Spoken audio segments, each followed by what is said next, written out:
Bismillah, Assalamualaikum warahmatullahi wabarakatuh.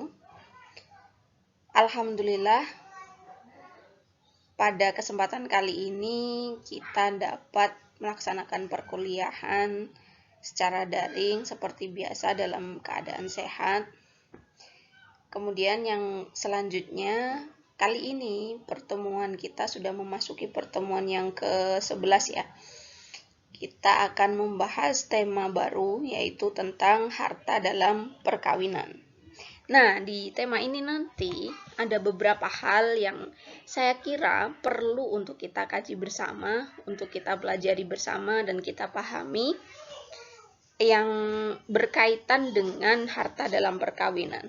Nah, di antaranya adalah nanti tentang konsep harta perkawinan di dalam Islam. Kemudian di dalam hukum positif. Lalu urgensi daripada mempelajari ihwal harta dalam perkawinan. Dan yang terakhir yang nanti akan kita pelajari adalah masalah-masalah yang timbul yang berkaitan dengan harta dalam perkawinan. Itu teman-teman silahkan simak video ini sampai selesai. Seperti yang sudah saya sampaikan tadi, bahwasanya ada beberapa hal yang perlu untuk dikaji dalam tema harta dalam perkawinan. Nah, ini yang pertama adalah konsep harta perkawinan di dalam Islam. Ini saya bagi lagi menjadi 3. Nah, ini diantaranya yang pertama adalah harta di dalam rumah tangga. Dalam kehidupan rumah tangga itu seperti apa di dalam Islam? Nah, ini dicantumkan dalam Quran Surat An-Nisa ayat 5. Di situ dijelaskan bahwasanya harta itu merupakan tonggak kehidupan rumah tangga atau sebagai pokok kehidupan di dalam rumah tangga. Sebagai sebuah sebuah unsur di mana tegak berdirinya kehidupan rumah tangga itu adalah karena unsur itu. Nah, ini bisa kalian baca sendiri di dalam Quran Surat An-Nisa ayat 5. Wala tu'tus sufaha'a amwalakum allati ja'alallahu lakum qiyaman. Jadi Allah sudah menjadikan harta itu sebagai pokok kehidupan di dalam rumah tangga. Lalu yang kedua ini adalah mengenai harta di dalam kehidupan rumah tangga, tetapi yang menjadi kewajiban oleh seorang suami. Nah, kewajiban seorang suami terhadap harta di dalam kehidupan rumah tangga itu, di dalam menjalankan kehidupan rumah tangga itu diantaranya ada 2. Yang pertama adalah memberikan mahar kepada istrinya. Nah, ini mahar, kaitannya dengan mahar ini nanti banyak ya di dalam fikih munakahat, akan tetapi ini saya cantumkan hanya perihal kewajibannya saja terhadap istri harus memberikan mahar. Mau mahar itu diutangkan atau dibayar nanti atau belum diberikan, atau ini konsep ba'da duhul atau qabla duhul, itu nanti bahasanya tersendiri ya. Tapi kita hanya membahas saja bahwasanya suami wajib memberikan harta terhadap istri. Harta berupa mahar kepada istri. Nah, itu disebutkan dalam Quran Surat An-Nisa ayat 4. Bisa kalian baca sendiri. Kemudian yang kedua, suami juga memiliki kewajiban memberikan nafkah kepada istri dan juga anaknya. Nah, ini kalian bisa buka di dalam Quran Surat Al-Baqarah ayat 233. Itu beberapa kewajiban seorang suami terhadap istri dan juga anaknya kaitannya dengan harta. Lalu yang ketiga ini ada konsep harta bersama di dalam kehidupan rumah tangga dalam Islam ya tentunya. Nah, jadi di dalam Islam itu tidak mengenal adanya adat mengenai pencarian harta bersama antara suami dan juga istri, karena yang mencari nafkah ataupun mencari harta yang memiliki kewajiban adalah seorang suami. Begitu di dalam Islam ya. Nah, namun dalam hal ini bisa kita kiaskan kaitannya dengan harta bersama itu ditemukan di dalam kepengurusan syarikah ataupun syirkah atau perkongsian atau kerjasama yang dilakukan oleh suami dan istri atau usaha yang dilakukan bersama antara keduanya. Itu nanti bisa menjadi harta bersama. Begitu. Jadi tidak ada konsep harta bersama seperti halnya di dalam hukum positif yang ada di Indonesia. Begitu. Itu beberapa konsep harta perkawinan di dalam Islam. Jelas ya, yang pertama, harta itu sebagai tonggak kehidupan dalam kehidupan rumah tangga. Yang kedua, harta itu harus diberikan suami terhadap istri dan anaknya dalam beberapa hal, diantaranya mahar dan juga nafkah. Kemudian yang ketiga, Islam tidak mengenal adanya harta bersama. Namun, harta bersama itu dapat dikiaskan dengan istilah syirkah atau kerjasama atau perkongsian atau syarikat. Nah, atau yang sejenis itu, usaha bersama yang dilakukan oleh suami istri, nanti hasilnya itu menjadi harta bersama. Itu. Yang selanjutnya adalah perlu untuk kita ketahui apa itu yang dimaksud dengan harta perkawinan atau harta di dalam perkawinan.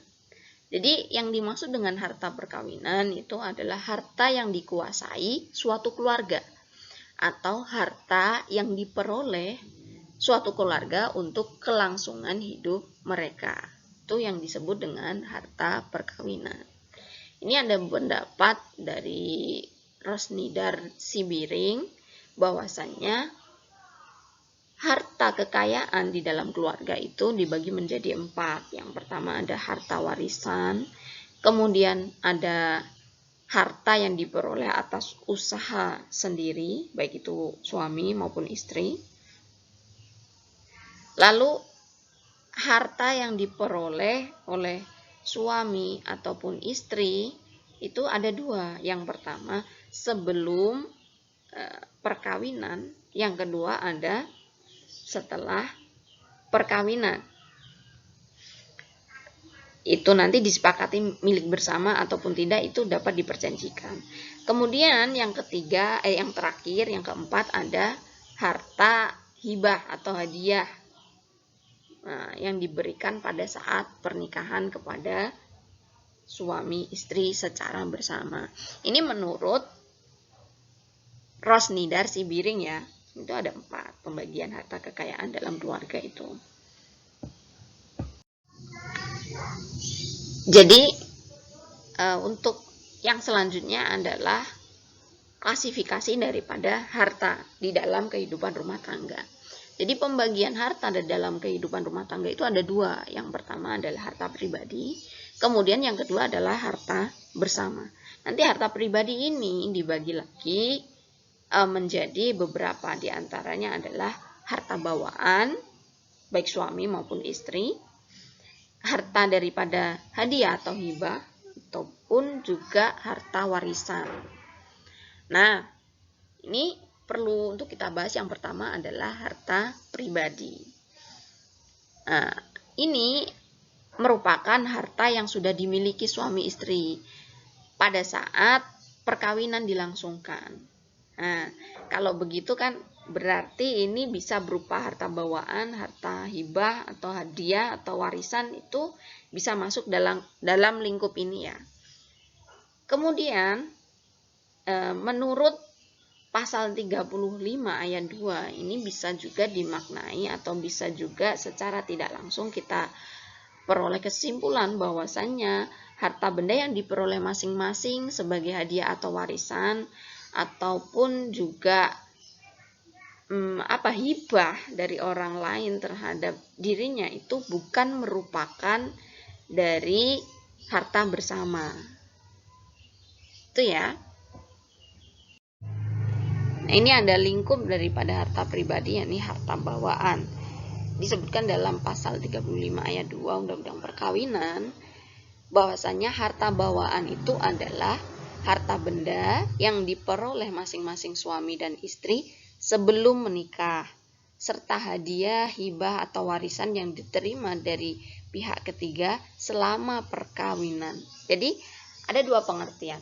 Yang pertama adalah diperoleh harta itu sebelum ia menikah. Itu merupakan harta bawaan. Kemudian bisa diperoleh setelah menikah di dalam masa perkawinan bila ditujukan kepada salah satu pihak saja. Baik itu kepada suaminya saja atau kepada istrinya saja oleh pihak ketiga. Nah, ini nanti menjadi harta bawaan dari salah satu pihak saja, baik itu istri maupun suami. Ini dikuasai hanya oleh masing-masing pihak. Tidak boleh dikuasai bersama, bukan merupakan harta bersama karena ya. Jadi keduanya atau masing-masing pihak berhak untuk melakukan perbuatan hukum terhadap harta tersebut. Harta yang ia peroleh dari sebelum masa ia berkawin sampai pada masa berkawin, tapi itu merupakan harta hibah, harta waris, atau hadiah dari orang lain yang hanya ditujukan kepada satu pihak suami ataupun pihak istri. Itu bisa dipahami ya, di sini jelas. Selain itu adalah merupakan harta bersama karena kan undang-undang menghendaki adanya setelah adanya pernikahan itu ada penyatuan bulat terhadap harta, kecuali diperjanjikan lain dalam perjanjian perkawinan. Adanya pemisahan harta itu nanti baru bisa terpisah. Tetapi kalau tidak, itu implikasinya adalah penyatuan bulat terhadap harta yang diperoleh setelah perkawinan menjadi harta bersama. Ini bisa dipahami ya dari sini bahwa harta bawaan itu harta yang diperoleh dari istri maupun suami sebelum ia berkawin, atau pada masa perkawinan, selama masa perkawinan tetapi ditujukan hanya kepada satu pihak saja. Itu yang disebut dengan harta bawaan. Jelas ya? Yang kedua adalah harta bersama. Tadi harta pribadi, yang kedua adalah harta bersama. Harta bersama itu apa? Nah, itu harta bersama menurut pasal 35 ayat 1 Undang-Undang Perkawinan itu adalah meliputi harta-harta yang diperoleh oleh suami dan istri atau suami ataupun istri sepanjang atau selama di dalam masa perkawinan. Tidak peduli ini dihasilkan oleh usaha daripada suami saja ataupun istri saja. Selama itu diperoleh di dalam masa perkawinannya, itu merupakan harta bersama. Misal yang tadinya belum memiliki rumah, setelah menikah, selang beberapa waktu, sang suami membeli rumah. Walaupun yang membeli adalah sang suami, ini merupakan harta bersama suami dan istri. Ini karena akibat hukum yang ditimbulkan adanya penyatuan atau pola penyatuan utuh kepemilikan harta sebab perkawinan. Ini karena pola yang diinginkan oleh undang-undang adalah seperti itu. Adanya pola penyatuan harta di antara suami istri sebab adanya perkawinan. Dari sini bisa dipahami ya bahwasanya harta bersama itu segala sesuatu yang dihasilkan, yang diperoleh sepanjang masa perkawinan, baik dari pendapatan suami maupun dari pendapatan istri maupun pendapatan bersama. Itu semuanya adalah harta bersama, kecuali diperjanjikan lain atau adanya perjanjian perkawinan terhadap harta itu, mau hartanya dipisahkan atau bagaimana. Itu nanti berbeda implikasinya. Tapi sepanjang tidak ada unsur pemisahan atau perjanjian perkawinan untuk memisahkan harta, ini dia disebut sebagai harta bersama, semua yang dihasilkan. Gitu ya. Paham ya? Lalu urgensinya apa? Pentingnya untuk membahas harta dalam perkawinan itu apa? Kenapa harus diketahui status harta itu? Itu apakah harta pribadi atau bawaan ataupun harta bersama? Kenapa harus tahu? Nah, ini nanti kaitannya dengan tegaknya rumah tangga. Seperti yang sudah disampaikan di awal, di dalam Islam, harta itu merupakan tonggak daripada kehidupan rumah tangga. Pun secara general, secara umum seperti itu. di dalam kehidupan rumah tangga itu tidak akan lepas daripada harta. Di dalam menjalankan kehidupan rumah tangga, kita akan selalu membutuhkan adanya harta, membutuhkan adanya pengaturan harta yang jelas.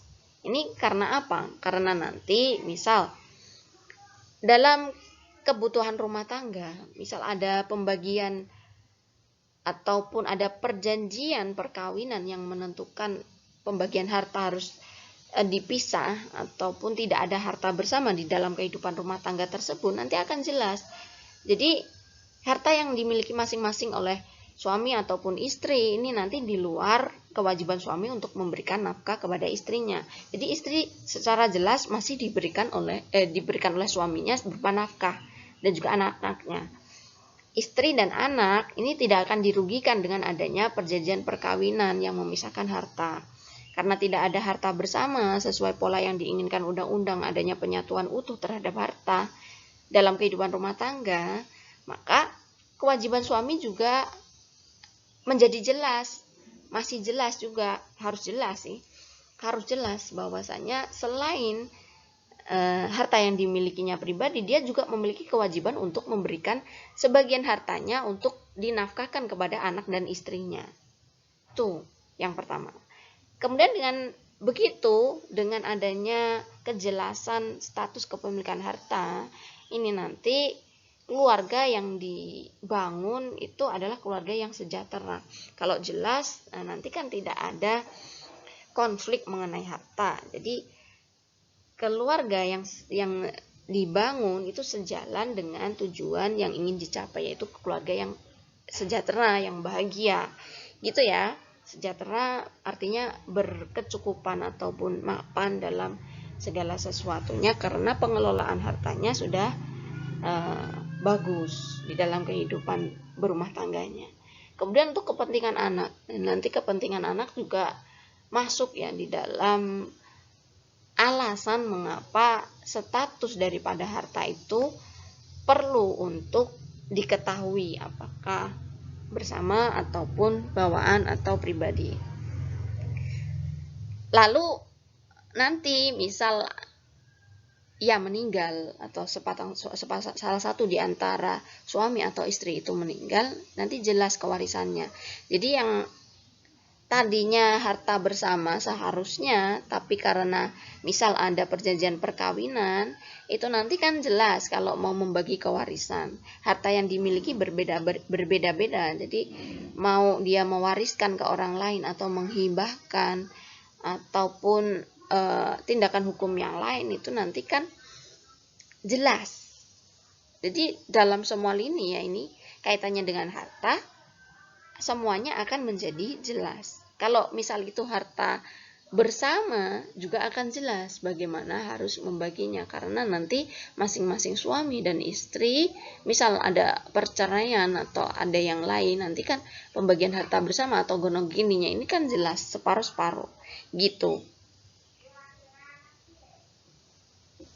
Kaitannya dengan regulasi yang ada di Indonesia, kalian bisa download sendiri dan buka sendiri pada Undang-Undang Perkawinan dan juga KHI. Di dalam Undang-Undang Perkawinan ini dibahas pada bab 7 pasal 35 sampai dengan 37. Dan juga di dalam KHI itu dibahas pada bab 13 pasal 85 sampai 97. Kalian baca sendiri ini ya. Jadi rekan-rekan mahasiswa, terkadang di dalam kehidupan berumah tangga itu tidak selalu mulus jalannya. Banyak sekali masalah-masalah yang timbul, konflik-konflik yang timbul, terkadang bisa dihadapi, terkadang juga banyak yang tidak dapat menghadapi, dan mereka memilih untuk berpisah atau bercerai. Nah, perceraian ataupun perpisahan itu mengakibatkan bubarnya harta bersama, sehingga harus dibagi di antara pasangan suami istri. Ini tercantum dalam pasal 126 KUH Perdata. Lalu bagaimana dengan sistematika penyelesaian sengketa harta bersama? Sebelum itu, sepasang suami istri sebelum mengurusi ataupun mengajukan pembagian harta bersama, mereka harus mengurusi perceraian terlebih dahulu. Jadi, sepasang suami istri mengajukan perceraian ke gugatan perceraian atau permohonan perceraian ke pengadilan, baik itu pengadilan negeri maupun pengadilan agama. Lalu kemudian setelah perceraian itu sudah diputus atau sudah ada keputusan dari pengadilan, maka salah satu di antara keduanya mengajukan gugatan sengketa harta bersama atau pembagian harta bersama. Begitu baru proses untuk penyelesaian sengketa harta bersama dapat dilakukan di pengadilan.